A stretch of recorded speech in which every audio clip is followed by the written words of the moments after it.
When things don't go to plan, you have two options. You can learn what went wrong, what mistakes were made, and you can try to do better. Sometimes it's your fault, sometimes it isn't, but you reflect on how to improve. Alternatively, you can dig in, you can pretend that everything is someone else's fault and deflect responsibility. And so it is with the Voice referendum. Anthony Albanese has confronted a major defeat, with the Voice referendum going down in every state and overall across the Australian population. So how do you think he responded? Do you think he accepted responsibility? Do you think he internalized the loss? Or do you think he's blamed someone else and said that it wasn't really a loss for him? That's right, he took the latter option. He said that the Voice referendum result was, quote, not a loss for me. He's quoted in The Australian as saying overall, quote, oh, no. It's very important to call that out. I'm not Indigenous, so it wasn't a loss for me. That stays exactly the same, the way it was. I do think it was disappointing for First Nations people, but they're used to hardship. It's been the case for 200 years, and they are resilient, and we'll do what we can to provide for closing the gap. But it's one of those things about this debate. It was never about politicians. It was actually about the most disadvantaged people in our society. So there we have it. Anthony Albanese took that latter option. He decided to not accept responsibility and simply deflect and obfuscate, seemingly blaming other people for what was inherently his mistake and the mistake of politicians. Now, of course, Peter Dutton was having none of this, and he is quoted as saying, the PM was obsessed with the Voice for the best part of 18 months. He told Australians that they were, quote, chicken littles if they opposed it, and he needlessly divided Australians. It's remarkable that he's now saying it wasn't about him. The PM is distracted and not focused on the issues that matter. He should reflect in these comments about his pet project, The Voice, and make life easier, not harder for Australians. The PM was so obsessed with The Voice and being overseas that he missed the opportunities in his two budgets to make decisions to relieve the cost of living pressures. It's really hurt Australians, and they are feeling the pain that Mr. Anthony Albanese has created. So there we have it. Anthony Albanese is deflecting, and Peter Dutton is having none of it. So what then are we to make of this? Well, I see several key takeaways from both the referendum loss and Anthony Albanese's response to it, and his failure to own responsibility for the referendum going down. First, we've simply got the messaging. Anthony Albanese made a strategic misstep when he said that the Voice was not a loss for me. It was an own goal. He didn't need to say this. He should have realised the optics of saying something like that. He should have realised the optics of just saying it was a loss for Indigenous Australians and not for him because he was proposing the Voice. He could simply have said he was disappointed and focused on improving outcomes for Indigenous Australians. But he didn't, and it's a little bit odd that he didn't realise exactly how people would perceive his words and the messaging issue that would cause.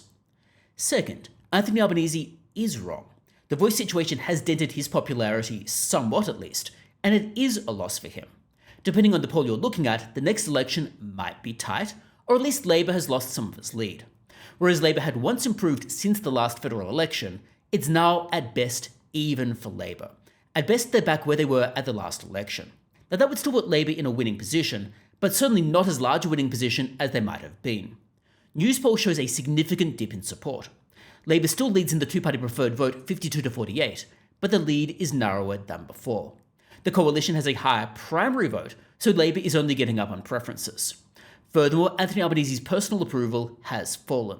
This is clearly a loss for him because it has dented his support, or at least been somewhat associated with it.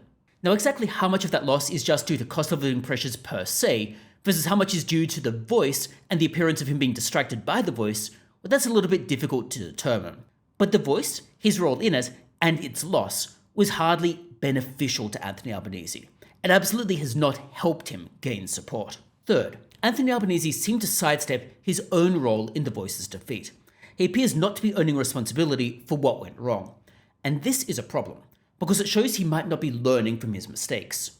So, for example, his major missteps include dismissive claims that no voters were, quote, chicken littles, or condescendingly dismissing concerns that the Voice might, for example, lead to the greater risk of treaty, or a greater risk that treaty would be more onerous, when in fact the government was already funding a treaty process and major Voice proponents were calling for a treaty, and major Voice proponents indicated the Voice would lead toward a treaty and a more maximalist treaty if one were to occur.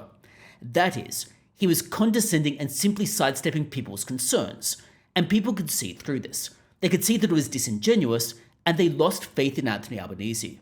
He went from looking like he was proposing a proposal that people didn't want to proposing a proposal and then misleading people about it. The concern here is not just the voice referendum itself, but his approach to trying to sell the voice referendum and what it means for his leadership style and for his trustworthiness. There were also the disingenuous claims that the Uluru Statement was just one page, when even if the official document is one page, which itself is disputed, including by leading voice architects, the words on that one page require interpretation and definition, which itself requires the background documents. People could easily see through Anthony Albanese's rhetoric. People could see that the word Makarrata required definition, and you'd be getting this definition from what the Uluru Working Committee had said. You'd be getting this definition from what the people behind the Uluru Statement were saying. People could see that Anthony Albanese was pulling the wool over their eyes, and this made them concerned. Concerned not just about the voice, but about his leadership style. Now, there were claims that the voice referendum was sunk by misinformation. Oftentimes, Anthony Albanese points toward misinformation on the no side of the campaign. And certainly there were some incorrect pieces of information. However, in many respects it was actually sunk by the Yes campaign's own obfuscation, its own misinformation, its own inability to credibly address people's concerns. The fact that parts of the Yes campaign would go around and say things that were blatantly false or not fact-based. For example, there was the claim from the Uluru Dialogue, associated with leading Yes campaigners, that the voice, for example, would have equal representation of men and women, or that it would be voted upon. However, as far as I could tell, none of that information was made available, and the referendum text made no reference to how the voice would be composed. For example, it made no reference to how the people on that voice would be decided, let alone whether there'd be equal representation for men and women.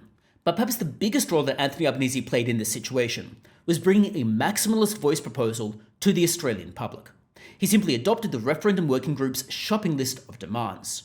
And by failing to have a spine, and by failing to say no, he enabled the loss.